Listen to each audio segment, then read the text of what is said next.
Bonjour, bonjour. Nous sommes en début de semaine. Alors aujourd'hui, j'ai donc écouté les infos et j'ai vu que on reprochait à François Hollande d'avoir été quelque peu indélicat dans sa façon de déclarer euh, sa décision de rompre la vie commune avec Valérie Trias-Veller.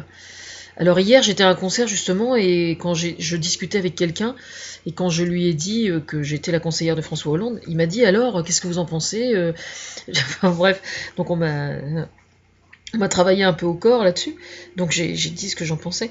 Et ce monsieur justement pensait ça aussi, c'est-à-dire que il a il m'a dit qu'il avait trouvé que sa façon de le déclarer était oui, il y avait comme ce que j'ai entendu, c'est la répudiation que j'ai entendu ce matin. Répudiation. Alors, je tiens à préciser que depuis que j'ai appris cette liaison entre François Hollande et Julie Gaillet, c'est moi qui ai décidé. C'est moi pas décidé, mais non, c'est pas moi qui ai décidé, mais c'est moi qui ai conseiller François Hollande sur la façon de négocier pour que ce soit le moins problématique possible, et, etc., etc.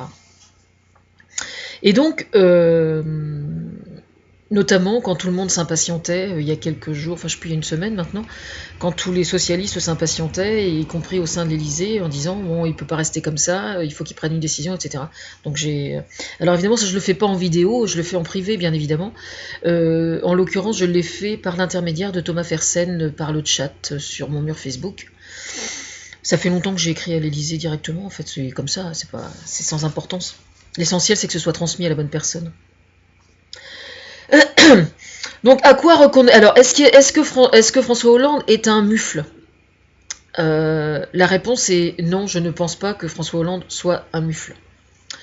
Est-ce que François Hollande est quelqu'un qui a une vie sentimentale dissolue et je ne pense pas non plus.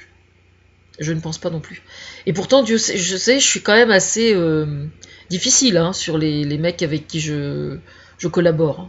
Je veux dire, le mec qui est dans le style tableau de chasse, je le sens tout de suite. C'est pour ça que si je vous dis que c'est pas son style, c'est parce que je le sais. Bon, enfin ça c'est un détail. Qu'est-ce que je voulais dire d'autre?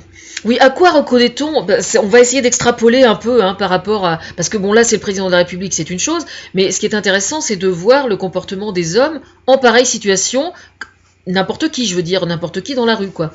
Comment se comporte un homme quand il vit avec une femme, qu'il réalise qu'il est amoureux de quelqu'un d'autre, en gros qu'il a envie de changer d'histoire d'amour, qu'une histoire d'amour se finit et qu'il en commence une autre. Et là, le seul et véritable critère, à mon avis, qui vaut, ça c'est encore des observations que j'ai fait à droite à gauche, hein, y compris pour moi d'ailleurs, dans ma vie privée. Parce que je suis la première à appliquer les théories que j'avance, ce qui me paraît la moindre des politesses.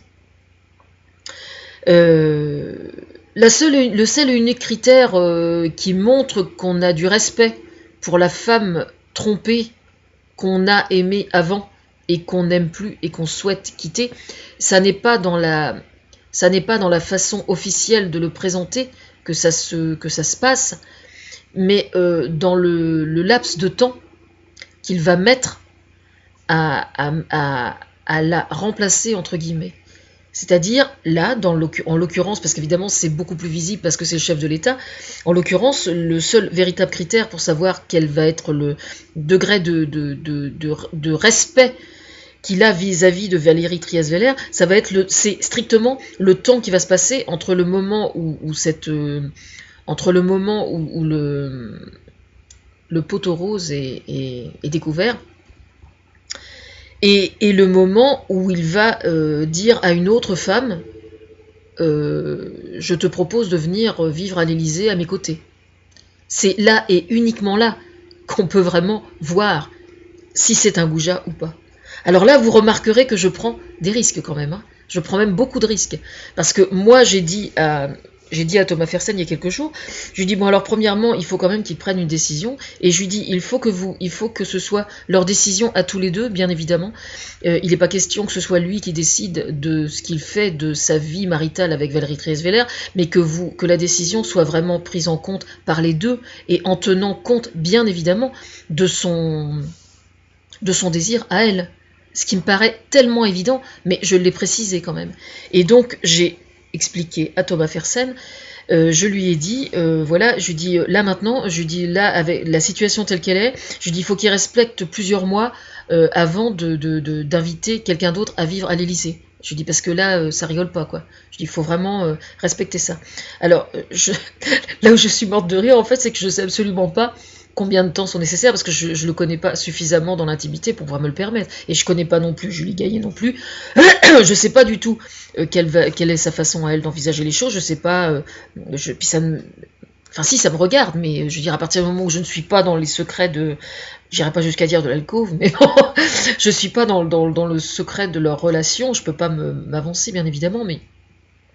Très sincèrement, je pense que alors, quand François Hollande dit par exemple je considère qu'il n'est pas nécessaire qu'il y ait une première dame de France à l'Élysée, c'est de chez moi que ça vient hein, complètement. Hein. La cherchez pas, ça c'est sûr, ça je l'ai dit, ça il n'y a aucun souci là-dessus.